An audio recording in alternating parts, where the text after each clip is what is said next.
Well, I've been working in the field of SSR for about 12 years, I suppose, and in that time I've come across plenty of challenges, both on a theoretical level and on a more practical level. And I think if it's suitable here, I'd concentrate on the practical challenges that I've come across, since theory is dealt with more by my academic colleagues, and I'm not an academic. But I have spent a lot of time in different countries, and on the whole, I've found that the receptivity of the idea of SSR, indeed an acceptance of the values and benefits of it, is more usual than it is unusual. In other words, most places that allow and give me the honour of talking to them about security sector reform recognise that it's a positive idea that can bring values and benefits to them as mostly politicians, as officials of that country, and in a deeper sense to those whom they serve, namely the people, the citizens of that country, the visitors to it, and its interests generally at home and abroad. That's therefore not a challenge, though it's an extraordinarily important aspect of any sort of intervention, that it has this sort of general level of acceptance. The challenge comes actually at the political level, when the work has to be done.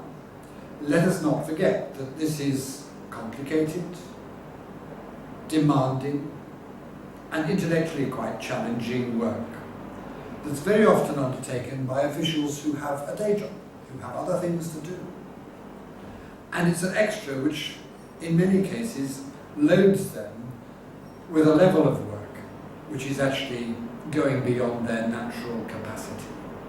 I speak not really so much as of individuals, but of offices and organisations, whether it's in government or not, where, especially in developing or transitional countries and societies, the depth of understanding, the level of application and ability to work hard during the day, and some of the technical skills that are required of drafting documents, making persuasive presentations, talking and persuading and influencing people, are simply not there.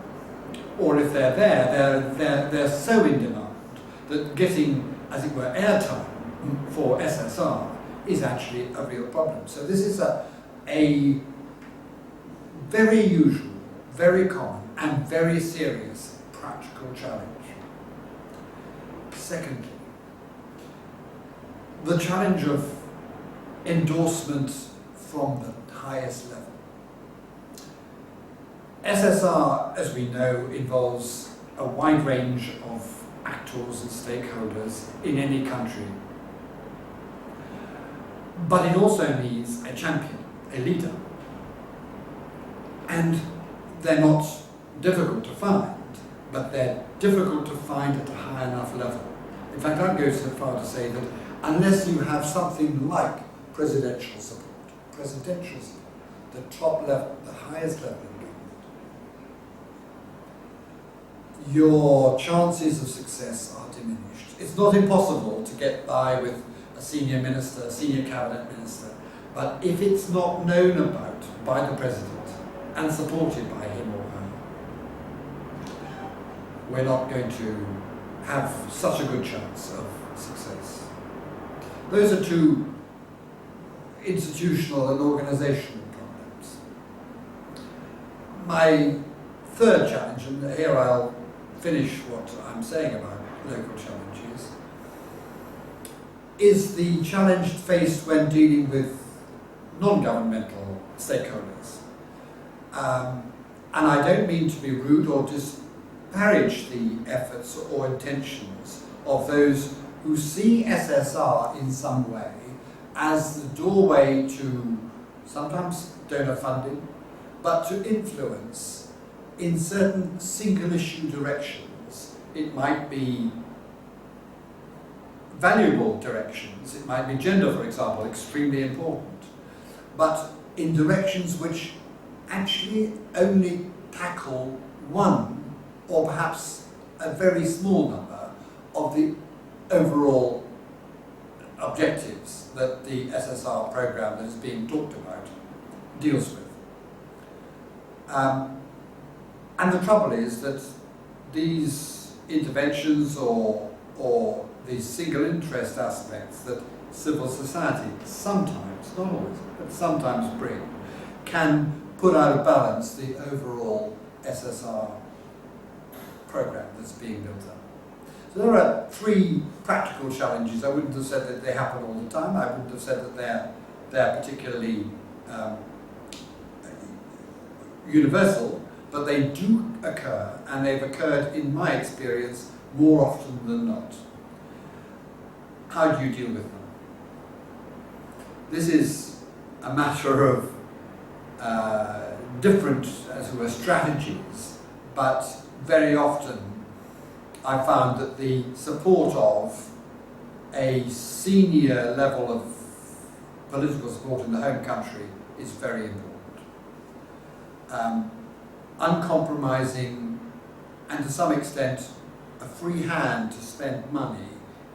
It sounds rather commercial, perhaps not very attractive, but it's very important. And so if I've got as the main person involved in an intervention representing a donor in a country that's seeking SSR, and I'm perhaps one of the advisors or even perhaps the lead advisor, I will need the backing of my own government at a high level. I'll need certain freedoms to deploy resources, particularly funding and money, in a way which doesn't come easy to governments, certainly like the one that I've represented in the UK government on a number of occasions. So that's one way round the challenge. The second is to be actually quite focused and single-minded about what the objectives are. And this is the way in which sometimes you have to be quite strict with the stakeholders who might be deflecting you from the overall objectives and say, well, your point is a very valid one, your points are being heard, registered, and we're listening to you. But we cannot devote all of the time to answering your questions. And so be very, very strict about the time available and the time program for the activities that any SSR intervention requires. And the third technique is to be very persistent about getting in to the highest levels of government. Endlessly knocking on the door, ringing up and using the whatever contacts are possible, normally through diplomatic channels, to get into the office of the senior person, even to the President's office, to speak to him or her, even 5 minutes. They will say, almost certainly when they hear it, that it's a good idea, because it is a good idea. Let's face it, I mean, SSR is a universal good on the whole. And few heads of government will actually deny that. But once you've got it from them, once they've said it, you're in a much, much stronger position to use it as leverage when talking to the less senior line management people in government. So there are three techniques, if you like, that I've used in the past. They're not particularly worthy or honourable, but that's a fact.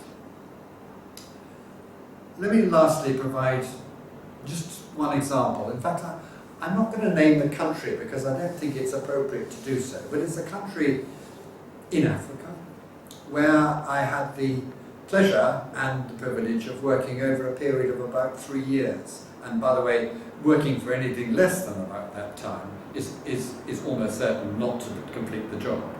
So 3 years with fairly frequent visits, but not staying very long, not becoming part of the architectural structure of the security arrangements in that country, not becoming a person on whom they could rely on to be there and answer questions, write papers, do things, speak to people, when it was actually their job. So not making myself in any way indispensable, but over a period of 3 years, spending no more than probably 3 weeks at a time at the most, every 3 to 6 months or so,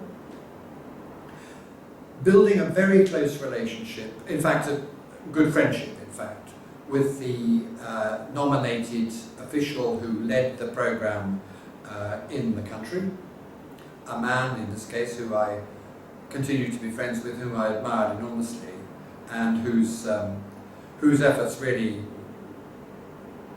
counted and count to this day much more than mine or anybody else from outside.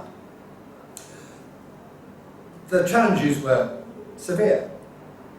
We had the lead minister, the man in charge of the lead ministry, sacked for corruption partway through the programme. We had changes in the support that followed from a simple rotation of ambassadors from my own country who were providing me with support, one who was obviously much more interested and engaged in the process than one who was not.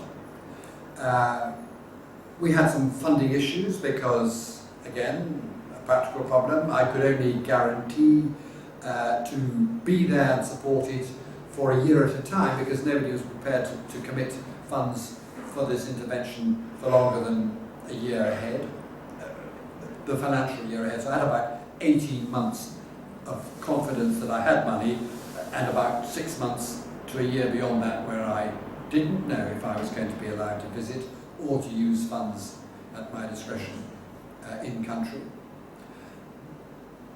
Then there were setbacks and problems to do with the sort of challenges that I've already described, and it was no exception in that country. They were challenges that were real and genuine.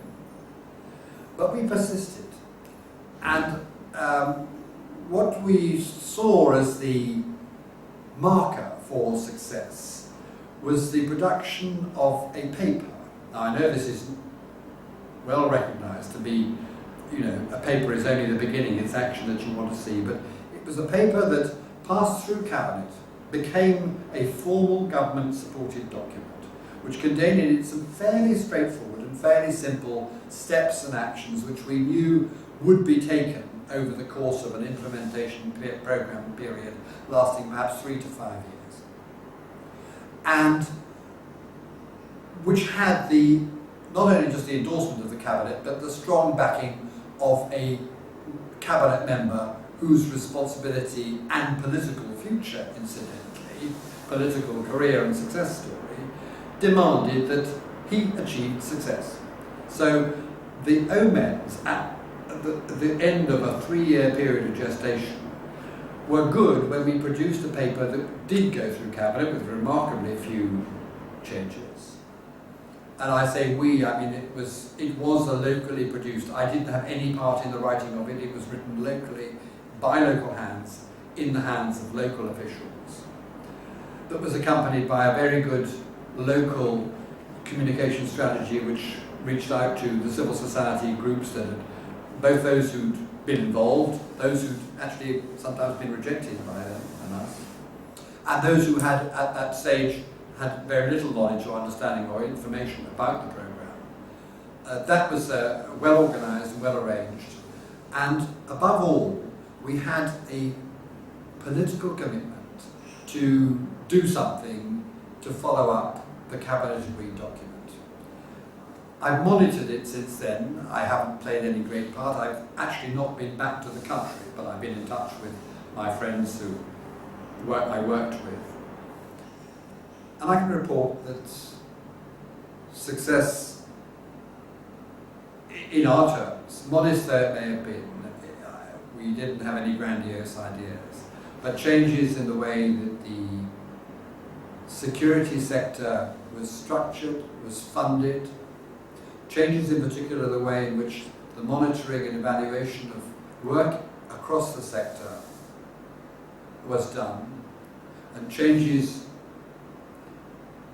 in the structure and organisation of those involved in the ministries who had to do the work did take place, have been productive, and real savings have been made.